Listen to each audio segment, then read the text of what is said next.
Vous pouvez être propriétaire d'une entreprise au Brésil sans vivre au Brésil. Vous pouvez également être associé sans être administrateur d'une société brésilienne. Et la personne qui vous représente au Brésil n'est pas automatiquement la personne qui dirige votre société brésilienne. L'associé étranger, le représentant au Brésil et l'administrateur de la société brésilienne sont des fonctions juridiquement différentes. C'est précisément la confusion entre ces trois fonctions qui provoque une grande partie des difficultés rencontrées par les entrepreneurs étrangers. Refus d'enregistrement, procuration insuffisante, compte bancaire bloqué ou statut migratoire inadapté à la réalité de la personne et de l'activité réalisée.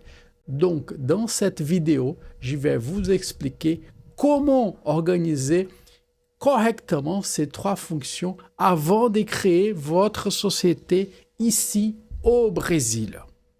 Je m'appelle Yur Pontes Vieira, je suis avocat au Brésil, j'accompagne depuis plus de 20 ans des sociétés, des entreprises à investir ici au Brésil.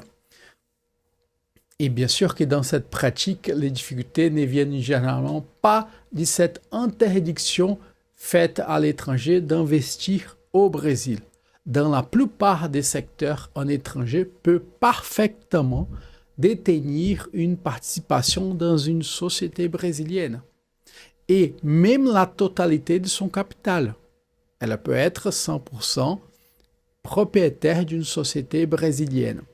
Mais le véritable problème consiste à déterminer qui sera l'associé, qui représentera l'investisseur et qui exercera l'activité d'administration de cette société ici au Brésil. Nous allons donc examiner ces 4 points. Premièrement, la différence entre associé étranger, son représentant au Brésil et l'administrateur de la société brésilienne. Deuxièmement, les pouvoirs qui peuvent figurer dans la procuration. Et troisièmement, la différence entre une visite d'affaires, une résidence comme un investisseur et une résidence comme dirigeant. Et enfin, je vais vous donner l'ordre exact des étapes à suivre pour éviter de constituer une société juridiquement enregistrée, mais pratiquement incapable de fonctionner. OK? Bon, on y va. Associé, représentant ou administrateur. On va commencer par cette distinction entre ces trois figures. D'accord? L'associé étranger, et il y a la personne qui peut être une personne morale, une personne physique, d'accord? Et peut être une société étrangère, une personne physique étrangère, et cette personne, elle apporte du capital à une société au Brésil, et elle va être détentrice du capital de la société brésilienne. OK? Le simple fait d'être un associé, puisque vous allez être le propriétaire d'une société brésilienne, signifie pas que vous êtes tout seul. Vous pouvez avoir la possibilité de créer une société au Brésil, même si juridiquement il est possible de détenir tout seul au 100% une société au Brésil, mais vous avez besoin d'un représentant. Bon, deuxième fonction donc, le représentant de l'associé non résident. Il s'agit donc d'une personne qui peut être une personne étrangère, d'accord, mais il doit être un résident ici au Brésil. Et l'associé non résident, il doit passer les pouvoirs à cette personne au Brésil pour se faire représenter par lui. OK? Bon, et bien sûr que ces pouvoirs ne sont jamais illimités. D'accord? Donc, c'est important donc, de préparer une procuration adaptée à votre réalité et bien sûr adaptée à la réalité. Il y a besoin des exigences des autorités publiques brésiliennes, exigences de la loi brésilienne. Donc, dans ce sens, l'associé va être représenté par cette personne, qui peut être une personne physique, résidente au Brésil. Hein. Elle va signer le contrat pour le changement du statut et principalement, le premier pas, il va signer, il va faire l'enregistrement initial de la société. Donc, le premier enregistrement de constitution de la société, c'est à lui de signer. Bien sûr que va être à vos ordres, selon vos recommandations et selon les recommandations et les rigueurs, la bureaucratie de l'administration brésilienne, selon la loi brésilienne. Okay? Ça veut dire quoi aussi? Ça veut dire que vous pouvez ouvrir une société à distance, puisque vous allez, depuis à l'étranger, passer cette procuration, et la procuration, bien sûr qu'il y a quelques éléments à prendre en compte de cette procuration, exigence. La personne qui va être résidente ici, c'est elle qui va signer les statuts, l'acte de constitution de la société. Vous, même si vous êtes le propriétaire, vous n'avez pas besoin d'être physiquement ici au Brésil, ni pour l'ouvrir, ni pour l'opérer. Passons-nous au troisième point, ça veut dire l'administrateur de la société. Et l'administrateur de la société, c'est lui qui représente la société brésilienne, la filiale brésilienne, par exemple, au tiers devant l'autorité brésilienne. Donc, c'est suite l'ouverture de cette société, bien sûr. Et donc, c'est lui qui va signer les contrats, c'est lui qui va signer, par exemple, contrat de travail, si vous allez engager, c'est lui qui va ouvrir les comptes bancaires de la société brésilienne, d'accord?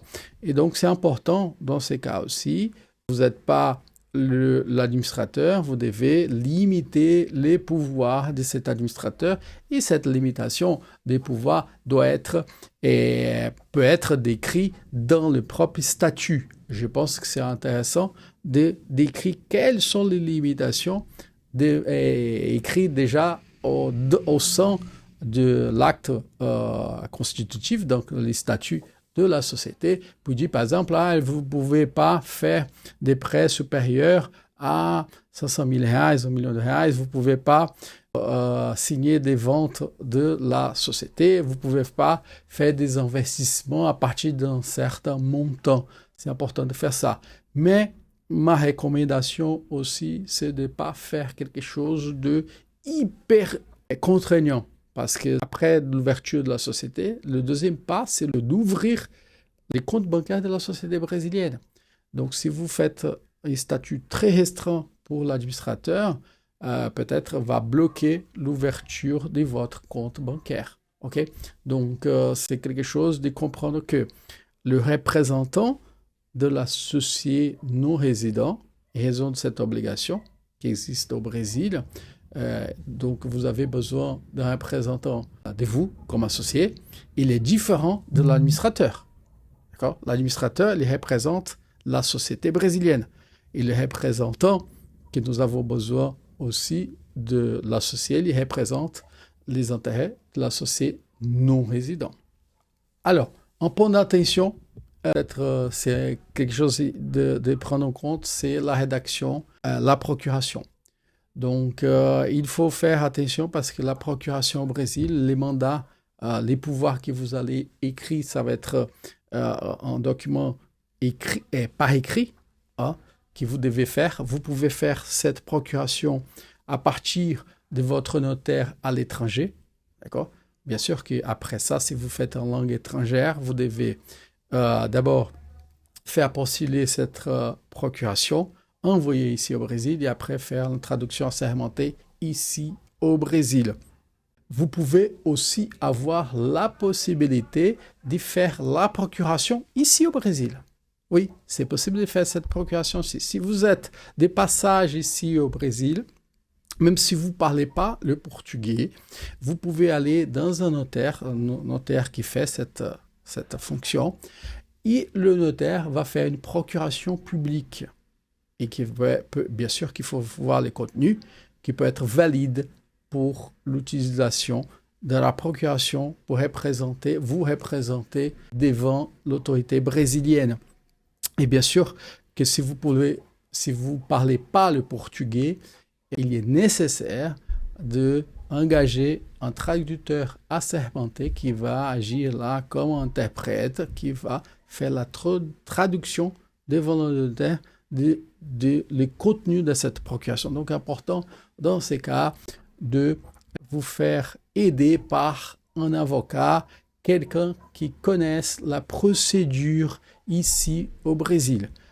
D'ailleurs, aussi bien si vous allez faire cette procuration à l'étranger, vous devez faire aider par quelqu'un qui connaisse cette bureaucratie brésilienne, parce qu'il pensait que le but de cette procuration, c'est de quoi? Ouvrir la société.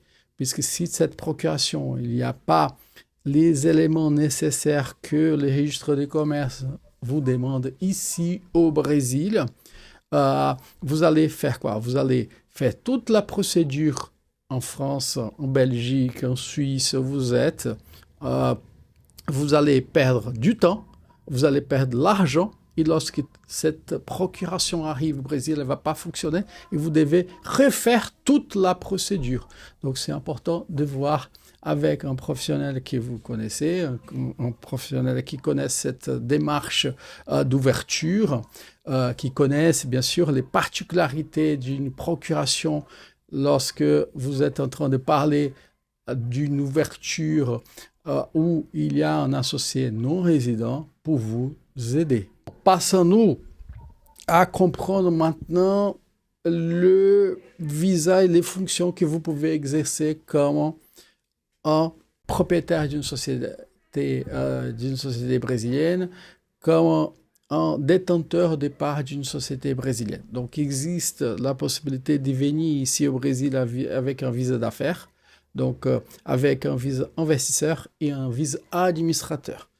Alors, le visa d'affaires, c'est un visa normalement, si vous êtes originaire d'un pays de l'Union européenne, vous pouvez venir ici au Brésil pour visiter, et existe la dénomination de visa d'affaires. Vous n'avez pas besoin de demander cela à l'autorité brésilienne, un visa d'affaires. Vous pouvez rester ici pour jusqu'à 90 jours, par exemple.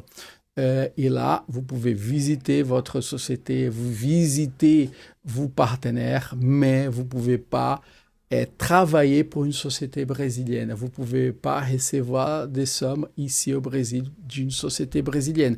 Vous pouvez seulement faire des réunions. Voilà. Ça, c'est pour les visas d'affaires. Ces visas d'affaires, il est important, par exemple, si vous venez d'un pays, si vous êtes originaire d'un pays qui exige un visa d'entrée pour l'affaire, pour visitation, pour les vacances. D'accord? Bon, le visa investisseur, c'est lorsque vous voulez venir au Brésil et habiter. Donc, il y a les recommandations nécessaires. Il y a un visa qui vous pouvez habiter au Brésil et il est nécessaire d'investir au moins 500 000 reais. Il y a un montant moins que ça. C'est un visa permanent. Et dans ces cas, suite à l'obtention de visa, vous n'avez pas besoin, par exemple, d'un représentant légal. Ces représentants que nous avons parlé, il est seulement nécessaire lorsque vous n'êtes pas... il est nécessaire lorsque vous êtes un résident à l'étranger, pas brésilien. À partir du moment que vous avez ces visas permanents, vous n'avez plus besoin d'avoir un représentant. Et le troisième type de visa, c'est le visa administrateur. Visa administrateur, vous venez ici pour diriger une société brésilienne. C'est aussi un visa permanent. Il est intéressant puisque c'est un visa, normalement c'est utilisé pour les groupes, c'est-à-dire que vous avez une société à l'étranger et vous voulez envoyer quelqu'un pour diriger votre filiale brésilienne. Donc c'est important et ces visas est intéressant pour ça. Donc important pour quelqu'un qui veut envoyer un administrateur ici au Brésil pour diriger une société brésilienne. Et bien sûr que ces administrateurs, il peut par exemple être 100% administrateur, il peut vous représenter comme associé.